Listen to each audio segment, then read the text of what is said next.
আজকে নিরামিষ রান্না করব সর্ষে দিয়ে গাঁঠি কচুর তরকারি। ঠিক আছে, দেখতে থাকো কিভাবে কি করি আমি। এটা জল খাবার, দেখো রুটি টোস্ট করে নিচ্ছি, আর এই যে কলা ধুয়ে রেখে দিয়েছি এখানে, আর কুকারে ডিম সেদ্ধ বসিয়েছি। রুটি কলা ডিম আনতে গেছিলো পেটাই পরোটা, কিন্তু আজকে পুজোর দিন পেটাই পরোটা পাইনি, দোকান বন্ধ আর কি, সেজন্য পাইনি, তাই এই ব্যবস্থা। আজকে আবার সেই ভাইয়ের বাড়িতে যাওয়ার কথা, যেই ভাই বাড়িতে রান্না পুজো হয়, বারবার করে বলেছে ঘরে আমাদের রান্না করবো না, ওখানে যাব, ওখানে খাওয়া দাওয়া অনেক করে বলেছে। ভেবেছিলাম এবার যাবো না, আমার শরীরটাও ঠিক নেই, সব কিছু খেতে পারবো না। তাছাড়া আমি এখন ওদের নেমন্তন্ন করে এখনও খাওয়াইনি, সেখানে আমি বারবার ওদের ওখানে গিয়ে খেলে কীরকম লাগে না, ভেবেছিলাম যাবো না, কিন্তু ওরা তো ছাড়বে না, যেতেই হবে, ওই জন্য যাবো। জানি না বড় ছেলে কী করবে, এখনও তো ঠিক করে বলেনি যাবে কি যাবে না, বুঝতে পারছি না। ওর জন্য খাবার করতে হবে, দেখি কখন বেরোতে পারি। চলো টিফিনটা রেডি করে নিই। রুটি কলা ডিম নিয়ে খেতে বসে যাচ্ছি। এই হচ্ছে সকালে আমাদের জল খাবার, মানে সকালের খাবার। দেখো আজকে ভাইয়ের বাড়িতে যাচ্ছি রান্না পুজোতে, বলেছে যাবো না করছিলাম, কিন্তু জোরাজুরি এত করছে, না বলে আর না দিয়ে আর পারছি না। দেখো রেডি হয়ে নিয়েছি, এই শাড়িটা পরে নিয়েছি। এই শাড়িটা আমি বড় জায়গায় গিফট করেছিলাম একবার পুজোয়, বড় যা পরেছে বেশ কয়েকবার, এবার আমাকে ঢুকিয়ে দিয়েছি শাড়িটা। চলো শাড়িটা কেমন করো তো। ভিডিও কি হচ্ছে বুঝতে পারছি না।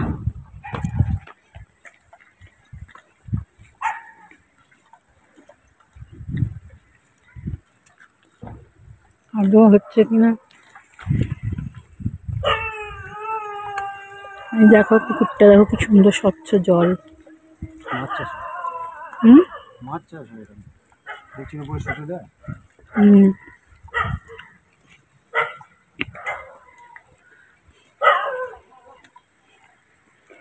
ওইখান দিয়ে ঘেউ ঘেউ করছে।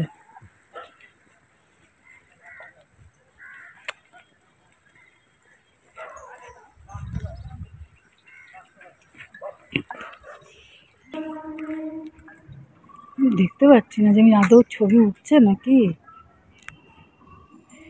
এইবার হচ্ছে, আগে হয়নি, আগে নিজেরই ছবি উঠেছে। এরপর চাম্পাটি স্টেশন নেমে হাঁটা শুরু করেছি, পরে ওই আমার দুই ছেলে ভাই বাইকে করে গেছে, তারপরে আমরা এগোতে থাকি, তারপরে আমরাও যাবো করে, যতটা এখন সম্ভব এগিয়ে যাই। রোদটা পড়লে না বোঝা যায় না যে কোন দিকে তুলছি। কাঠের বীজ,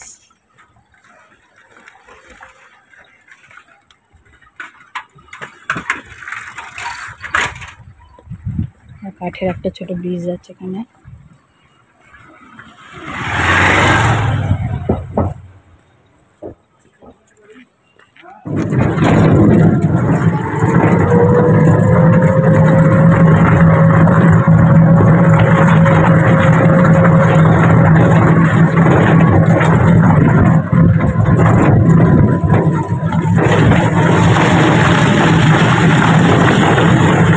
অবস্থা রাস্তার, হ্যাঁ খুব মানে গর্ত, আরো খারাপ ছিল।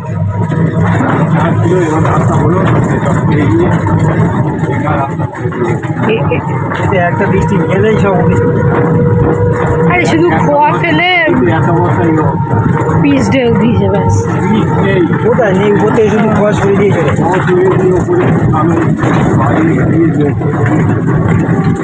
এই হচ্ছে ওদের ভালো রাস্তা, সুন্দর রাস্তা, যেটুকু ঢালাই আছে সেটুকু ঠিক আছে।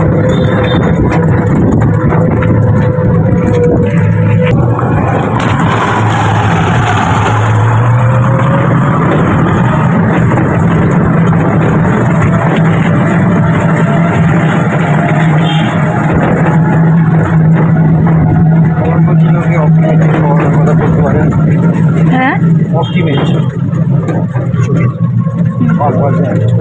খাটিয়ে কাজ না, কোর্স আছে, বিছানা হয়, করে আসলো চলে গেল।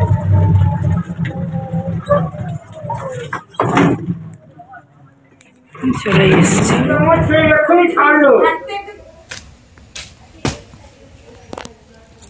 বাবা এখান দিয়ে দেখে মনে হচ্ছে ছোট ছোট, একটু মোটামুটি ঠিকই আছে।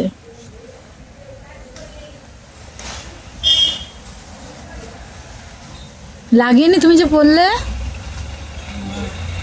নরম মাটি, শক্ত মাটি হলে লাগবে।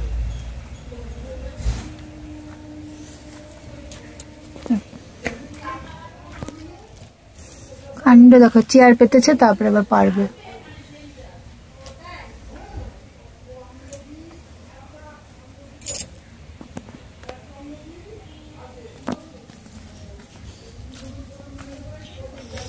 দেখো গেঁদা গাছ হয়ে গেছে, কত গেঁদা গাছ হয়ে গেছে।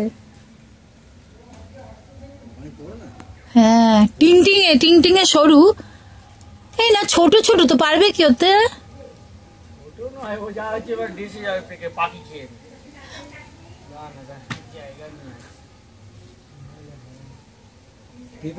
গাছ বেশ লম্বা। হ্যাঁ লিকলিকে লম্বা, লিকলিক করছে গাছটা। হ্যাঁ অনেক উঁচুতে।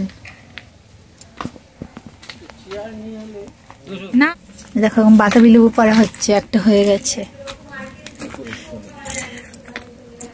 আরে বাবা রে, তুমি তোলো। এই রগের উপর রগ উঠে আছে, এই রগে লাগছে। এই দেখো বাতাবি লেবু পাড়া হলো, ভালোই ফাঁদ তৈরি করেছে। না ওইভাবে না হলে পারা মুশকিল। আর কি কি গাছ আছে তোমাদের? কি ফলসা না কি বললে? না না ওটা গাছটা কোনটা? পেছন দিকে আছে।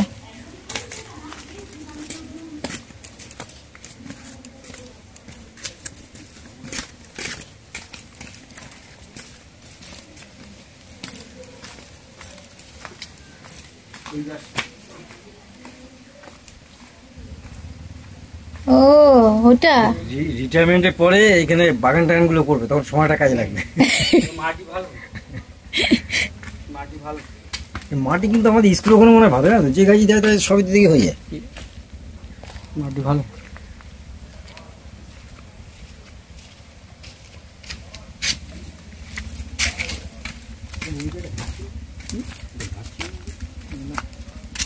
আমাদের রান্না পুজোর থালি চলে এসছে।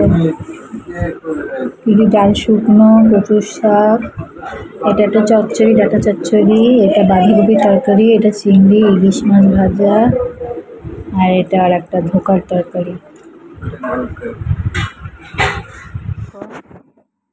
রান্না পুজোতে গেছিলাম না, ওই ভাই যে ওদের বাড়ির বাতাবি লেবুটা পেরে দিল। আর পেঁপেগুলো যতটা ছোট ভেবেছিলাম, আসলে গাছটা অনেক উঁচু আর লিকলিকে একদম, তত ছোট না, নিচ থেকে অনেক ছোট ছোট লাগছিল পেঁপেগুলো। না মোটামুটি আছে সাইজ। দেখি বাতাবি লেবুটা কবে কাটি। আজকে এত কোমরে যন্ত্রণা করছে, জানি না যে কাটতে পারবো কিনা।